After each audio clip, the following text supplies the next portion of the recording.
What's up guys, it's Topsy and welcome back to the channel. So for today's video we're going to be covering my custom SpeedDuel mini box, Escaping the Satellite. But before we do begin, I did want to go ahead and break down a few things regarding this video. The first thing being that the whole point of this series is to entertain the idea of what it would look like if Konami were to have made a set based on the Synchro era, and that being the first set as well. And I did this by taking inspiration in the way they've constructed their SpeedDuel boxes in the past. This includes skill design, deck construction philosophy, and incorporating the incremental power creep that they do with each set, while trying not to get overboard with it. But of course, if there's any choices that I make in today's decks that you end up disagreeing with, then feel free to replace them with whatever cards feel correct for you. And this is meant to be more of a skeleton for you guys to use as inspiration for your very own custom decks. But with that being said, if you guys do end up enjoying today's video and would like to support the channel, then I would really appreciate if you could leave a like and subscribe to the channel so you don't miss a single upload. With that being said, let's begin. Alright then guys, welcome back to the channel. As you can see, we are covering another character from our custom set, Escaping the Satellite. And today we are going to be actually covering Armstrong's deck. And if you're unfamiliar with who Armstrong is, essentially he was the warden of the facility that Yugioh gets locked up in. And his main gimmick was the fact that he played an Iron Chain strategy. While the Iron Chain deck isn't really robust as an archetype, there is a lot of gimmicks that we can play into with him as a character, not only via his role in the anime, but also with the playstyle of Iron Chain. And I'm really excited to go and discuss that with you guys. So before we do begin breaking down the deck in itself, it's first important to go ahead and cover both the skills this deck has available to them. So let's go ahead and discuss that real quick. The first skill is going to be the main skill you're expected to play with the strategy, Facility Lockdown. Essentially what this skill does, it reads, during your opponent's turn, only one monster they control can attack during the battle phase. During the end phase of your third turn, flip this card over. This is meant to work as a skill version of the spell card known as the Dark Door, I think that's what it's called. Let me actually look that up.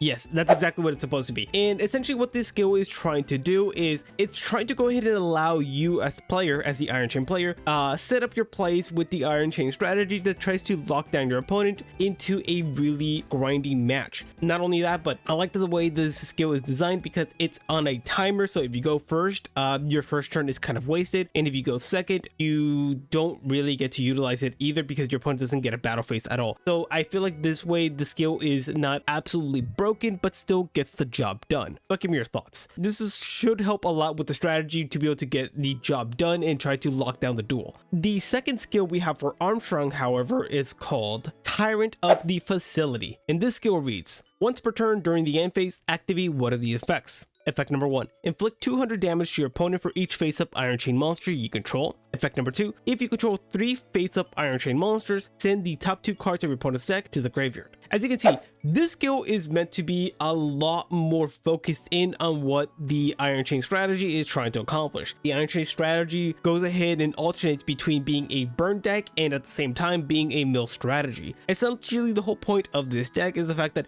you are trying to whittle down your opponent's resources slowly throughout the duel and trying to make it just a pain to go ahead and duel against you. And I feel like the way that I've designed this skill allows you to be able to do that in a fair way in SpeedDuels, at least, just because I know burn damage is pretty tricky in SpeedDuels, but the fact that you're able to choose one of the two effects depending on what's more beneficial to you as the player, I feel like works out really well. I really like the way both these skills ended up coming out. I feel like they have a nice blend of being really well acclimated to what the deck is trying to accomplish, while at the same time not being overtly overpowered to the point where it's just a bit too much. But of course guys, I'd love to hear your thoughts in the comment section below. Now that we have both skills understood, we can now go ahead and discuss the actual deck in itself. And one thing you'll notice is that the strategy is a bit wonky because we have a lot more than just Iron Chain monsters in this deck. But you know what? I want to go ahead and discuss the Iron Chain monsters first before we move on to the other cards in the deck. So let's go ahead and rearrange this real quick. Alright then, so let's go and talk about it. So the first monster up we have is Iron Chain Repairman. This guy is going to be a really important part of the strategy.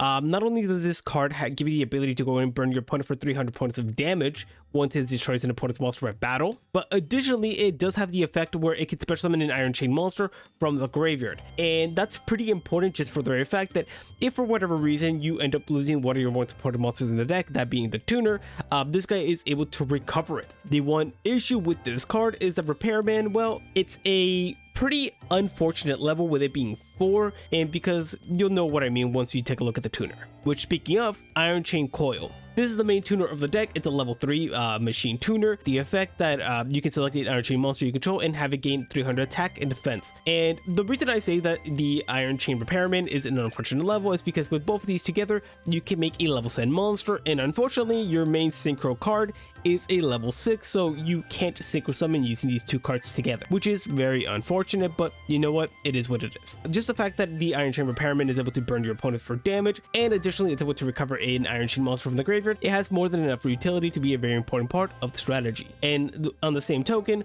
Iron Chain Coil is a very important part of the deck because it's the tuner of the strategy, so you kind of really need him, to go ahead and perform your synchro plays. Continuing on, we have the next monster in the deck, which is going to be the non-tuner target for the Iron Chain Coil, that being Iron Chain Snake. This card reads, during your main phase, you can equip this card to one phase of monster your opponent controls. That monster loses 800 attack and defense. When it is destroyed by battle and sent to the graveyard, its controller sends cards equal to the level of that monster from the deck to the graveyard. And as we can see, we can already start seeing what the deck is truly trying to accomplish. The Iron Chain Snake is trying to melee your opponent, while the Repairman is trying to burn your opponent.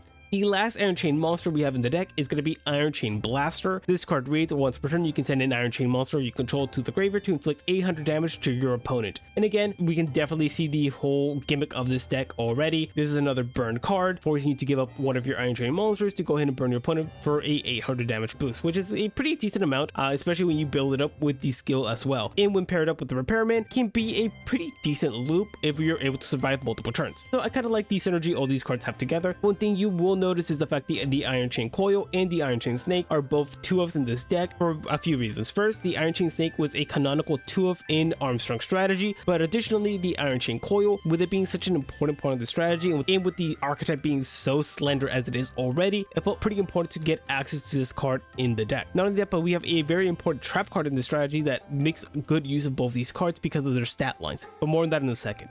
Alright then, so now that we're done with talking about all the Iron Chain monsters, let's go ahead and move on to the filler cards and why exactly they're in this deck. First one up is Handcuffs Dragon. And essentially what this card does is that when it's destroyed by battle by an opponent, it can equip itself to that monster, and that monster loses 800 attack points. And that's a pretty sizable amount. Also, when that monster is destroyed, it can go ahead and special summon this card back to the field. It becomes a very annoying monster on the field that is extremely annoying to deal with. Its stat line isn't awful with it being 1800, but one main thing that holds this card back is the fact that it is a tribute monster. But if you're able to get it out into the field fairly efficiently, it can be a true menace for your opponent and truly lock down the duel. And I feel like this card alone really encapsulate Armstrong as a character. It gives you something to do with whatever Iron Chain monster you don't quite need in a turn.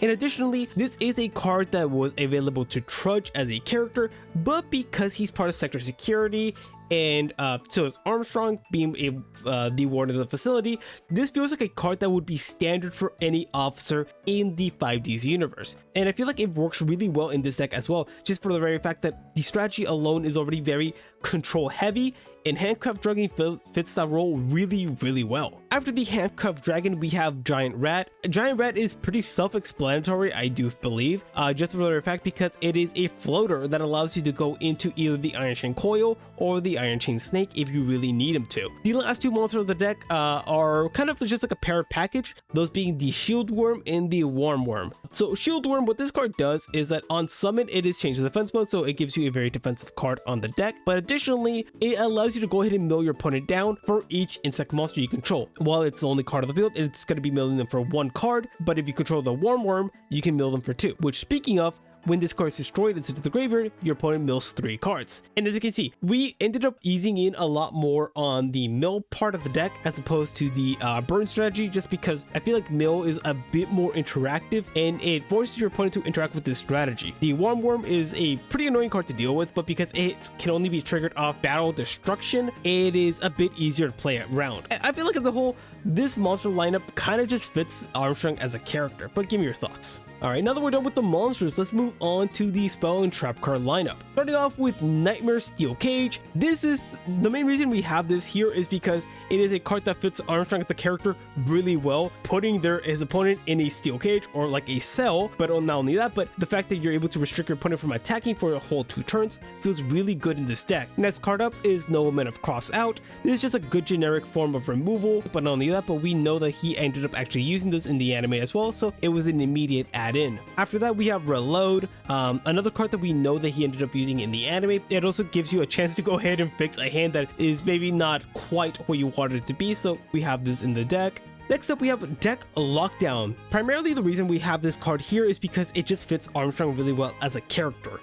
We have all the chains in the artwork resembling the Iron Chain strategy, but the effect of this card is very Armstrong coded, pretty much restricting both players from being able to add cards from the deck to the hand, except by drawing them, so no search effects are able to be utilized while this card is active. But the good thing about this card is the fact that this effect only remains active for 2 whole turns, so it's not as oppressive as it could have been as a card that's just like a full-on floodgate that lasts for like forever. Next up, we have a pairing of cards with Paralyzing Chain and Poison Chain. Let's go and talk about both of these. So first with Paralyzing Chain. What this card does, it goes ahead and blends both strategies really well. Each time you mill a card from your opponent's deck, you burn them for 300 damage, while the Poison Chain, each turn you can go ahead and mill your opponent for each Iron Chain monster you control.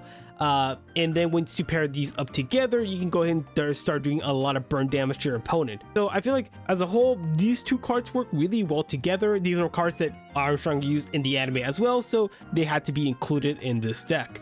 Alright, now that we're done with the spell cards, we can move on to the trap cards. First one being Broken Blocker. Another card that Trudge actually had in his deck against Yusei, but in his deck it doesn't work that well. But in Armstrong's deck, this card is pretty damn incredible. So what this card reads, activate only when a defense position monster you control whose defense is higher than its attack is destroyed by battle.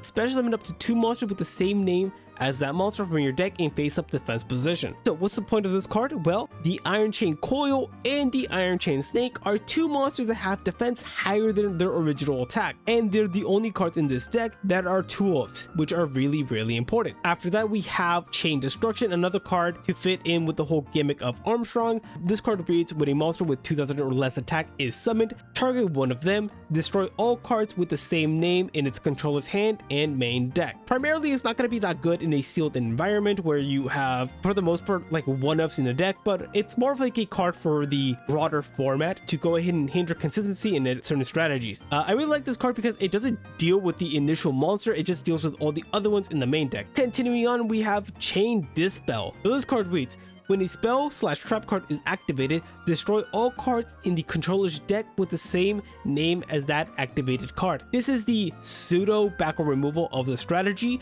because it doesn't negate the initial card that is activated, but it does get rid of all the other copies in the main deck. Also, we are still dealing with chains with the Iron Chain strategy, and I was surprised this card actually existed, so I really like the addition of it. Next up, we have Security Orb, a card that we already have in Speed Duels, but it feels like it makes a lot of sense. The deck is very defensive, so you need ways to protect your monsters, so this card works really well for that. On that same token, we have Negate Attack. It kind of just feels like a card that he would use in his deck. And finally, we have Call the Haunted. Because we do have Monster Reborn in the format, Call the Haunted just makes sense in my opinion, but let's just be honest, this is just a downgraded version of Monster Reborn, which is able to revive anything from both players' graveyard. If both Premature Burial and Monster Reborn can be in Speed Duels, I don't see any reason why Call the Haunted could not. But I'd love to hear your thoughts. Last card in the deck is of course the Iron Chain Dragon, the main boss monster of the strategy. And it reads, you can remove from play all Iron Chain monsters from your graveyard and have this card gain 200 attack for each card removed until the end phase. When this card inflicts battle damage to your opponent, send the top 3 cards of your opponent's deck to the graveyard. I really like this card. I think it's really cool. Not overpowered by any means. Its effect is really mild, and the best part of this card is just the blanket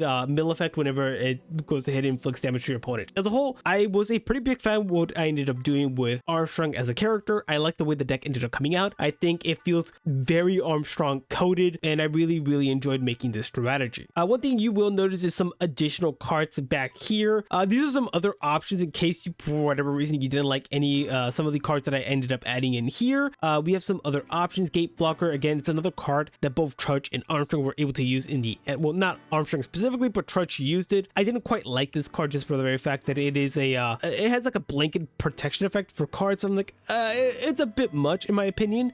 We have the Chain Disappearance. It's a better version of the Chain Destruction, so I was a bit iffy on it as well. Another card that would be interesting to add in is Chain Whirlwind. However, you have to add in some other help in order to go ahead and fully utilize it, but it's a pretty cool card that I couldn't quite fit into this deck. We have no entry, you understand, and of course Robin Zombie, which is a way to go ahead and mill your opponent. That's pretty much Armstrong. I was a pretty big fan of the way the deck ended up coming out, and I'd love to hear all your thoughts in the comment section below. Alright guys, and with that, this is going to conclude today's episode. I hope you guys did end up enjoying today's video, just because I had a lot of fun constructing Armstrong's deck. I feel like it really encapsulated him as a character and his playstyle. Before I do go, I did want to go ahead and give a huge shout out to my good friend PushX to Start. He became a channel member and I really appreciate his support. He's a awesome guy. I'll leave a link to his channel in the description below if you guys are interested. He streams a lot and I highly recommend him. Awesome dude, and huge shout out Push. I really appreciate you, man. But yeah guys, with that being said, if you guys did end up enjoying today's video and would like to support the channel, then I would really appreciate it if you could leave a like and subscribe. So with that being said guys, have a wonderful day. I'll catch you on the next one.